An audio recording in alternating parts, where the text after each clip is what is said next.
This lady is, I think, a hero, a legend. So this is a trans woman, and the headline here is, "I'm willing to suffer for rights," says trans woman arrested for using the women's toilets.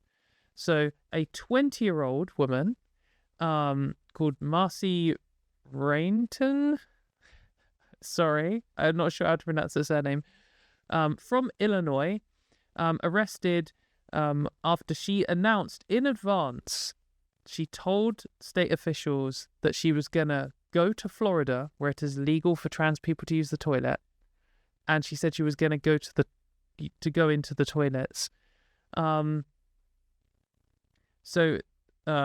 In Florida, it's a misdemeanor and can be punished by 60 days in jail. So she did this knowing that she could be sent to jail. So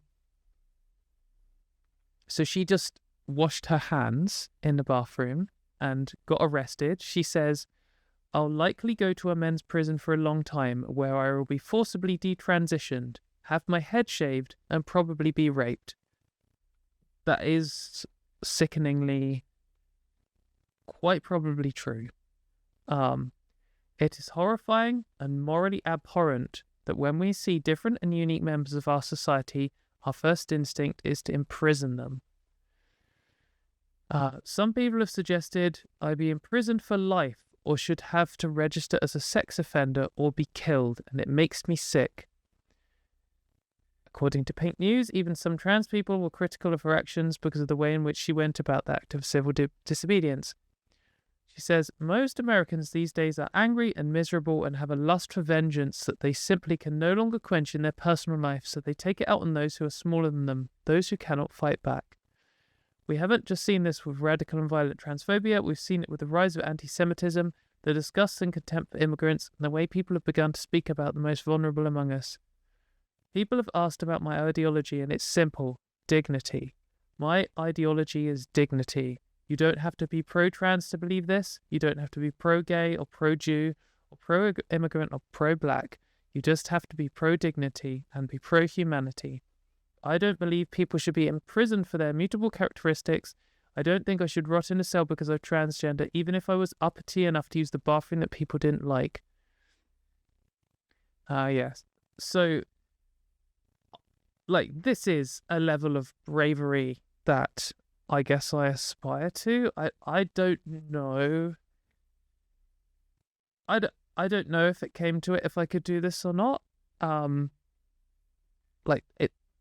She is just incredibly brave. What the fuck? A legend. This is standing up to the most brutal oppression, knowing that what you're going to face. And also knowing that, Pink News has covered this. Everyone in the Morning has covered this. Who else is going to cover this? This isn't going to be a mainstream news item. It's not going to change the world overnight. I think that by doing things like this, she shows other trans people how to be brave, and shows the people directly involved how plainly immoral and horrific this is, and hopes to generate some kind of media about it to inspire others. And I'm not saying that you should go and pick a state like Florida where they might inject you with testosterone, shave your head, and put you into a rape chamber or something. But standing up to oppression is necessary.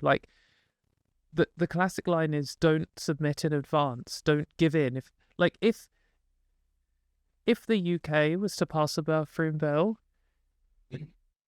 I don't know what I'd do, but I certainly wouldn't comply. There's no way I would ever give in to that kind of thing. I have thought about it a lot. I think that sometimes it could be things where they just introduce it in government buildings, or they just introduce it in whatever. And I don't know how loud and confident I'd be with protest or not. I'd like to think that I would be as brave as this woman. But also it's, it's your one life and you've got to survive it. And I just hope that she even survives this. So I don't know, and I wouldn't ever want to guilt anyone into like feeling that they have to do something like this. But I mean, it's getting desperate, and people will do desperate things, and stuff like this, these non-violent protests are the best way to do stuff, the most effective ways. Like, according to studies, the most effective way to protest injustice is with non-violent protests like this. The ones that are most likely to lead to success. So this is the kind of thing that we as a community need to do. But yeah, that just terrifying. Terrifying that that this poor woman might go through something horrific for just being born different. I just think also it's important around the world to show how extreme the anti-trans movement is. Like, this is exactly what the UK's gender critical movement wants. Anyone, they'll lie about it. If you're a cis person who knows a gender critical person and you're like, oh, my gender critical friend isn't that bad, and you ask them, like, do you think this woman should be arrested, injected with testosterone, put in a men's prison where her chance of being raped is like over 2/3, and have a head shave? They were like, oh no, I just have basic. But this is what they're campaigning for. This is what they want. And on their anonymous, like, sex matters hashtag sex not gender Twitter account, that's what they're saying. That's what they're calling for. And they're calling for things like she's saying that she's seen people saying that she should get life in prison or should be killed. And like, that doesn't shock me at all. I see that stuff all the time. I've seen people saying that about me when I say that I've used the women's toilets every single day of my life for the last 10 plus years. Because, that's what this movement is moving towards. And the gender critical movement is just more advanced in Florida because they've got a more fascist government than we have in the UK or in other countries and other places, even in the US. But if they got their way, this is what we'd all be facing, and we'd all be having to make this decision of, well, do we try and flee to a safer place? Do we try and go stealth and go underground and become invisible and just pray no one ever outs us? Or do we do civil disobedience? Or do we, stop existing? Yeah, it's scary times, and I don't want it to be seen as demoralizing, because I think this should be seen as inspiring.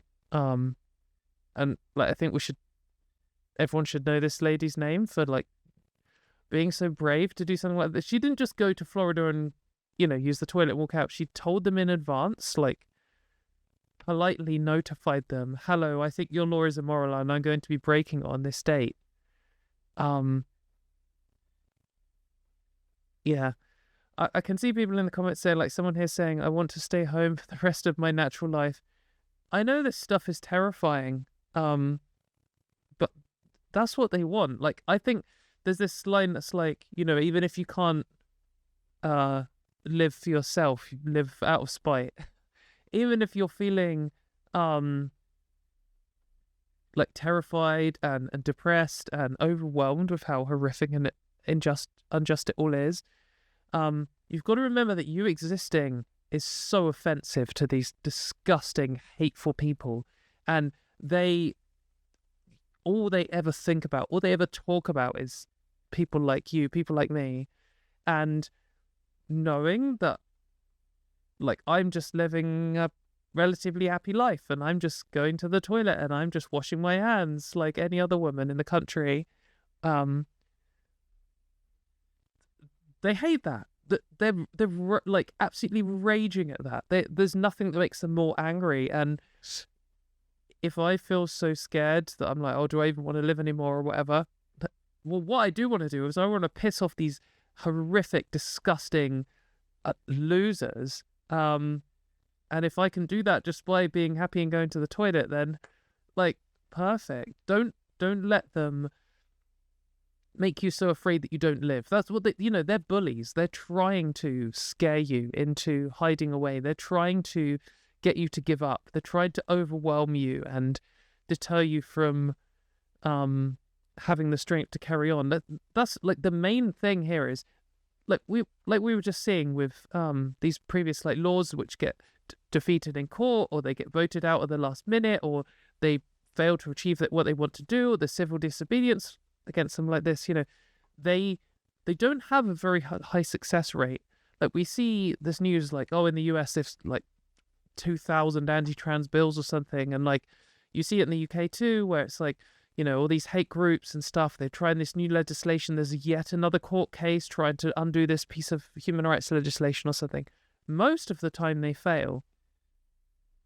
Most of them, they spend a huge amount of money. Their success rate to money spent ratio is terrible.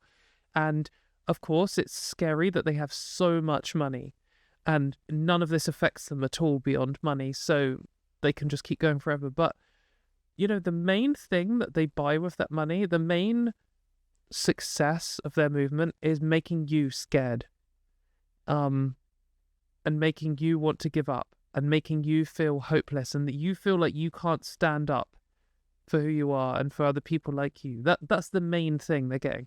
When there's a new headline every single day, oh, they're going to do this to trans people, this group's trying to do this, J.K. Rowling's trying to remove these people's rights, you feel terrified.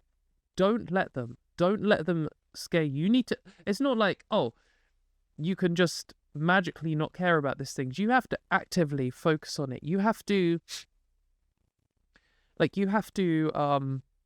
practice this. It's a skill to think, oh shit, I'm realizing in this moment that I am currently catastrophizing, or I am worrying about the future, or I am, scared to go outside, or I feel intimidated to go to the changing rooms or whatever. You need to notice you're doing that and be like, no, these people are trying to ruin my life.